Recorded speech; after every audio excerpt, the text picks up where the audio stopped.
In today's video, I'm going to show you how to filter subscribers in MailerLite so you can quickly find the exact people you need for your campaigns.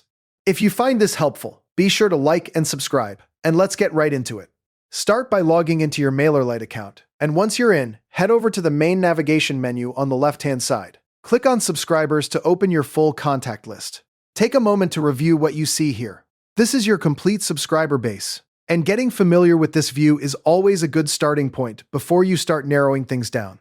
Now look for the filter button near the top of your subscriber list. It's usually right above the list itself, and it gives you access to all the different ways you can slice and dice your contacts. Go ahead and click it. This will open a filtering panel or menu where you can choose the type of condition you want to apply. You'll see options like groups, status, sign-up date, and custom fields. Let's start simple.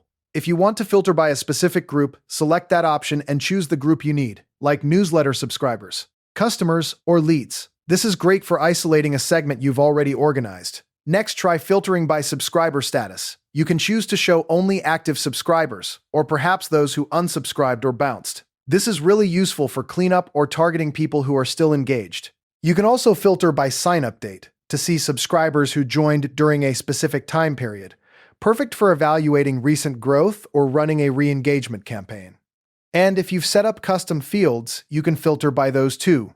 For example, you might choose customer type equals premium or country equals Philippines. This brings an incredible level of precision to your list management. Here's where it gets really powerful. You can apply multiple filters at once. For instance, combine group equals customers and status equals active to see only your active customers.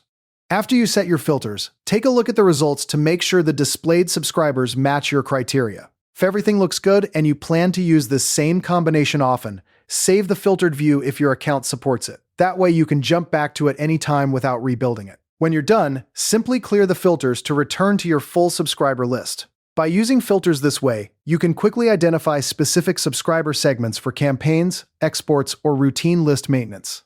Now you're able to efficiently organize and manage your contacts based on groups, status, dates, and custom field values. Thanks for watching and happy filtering.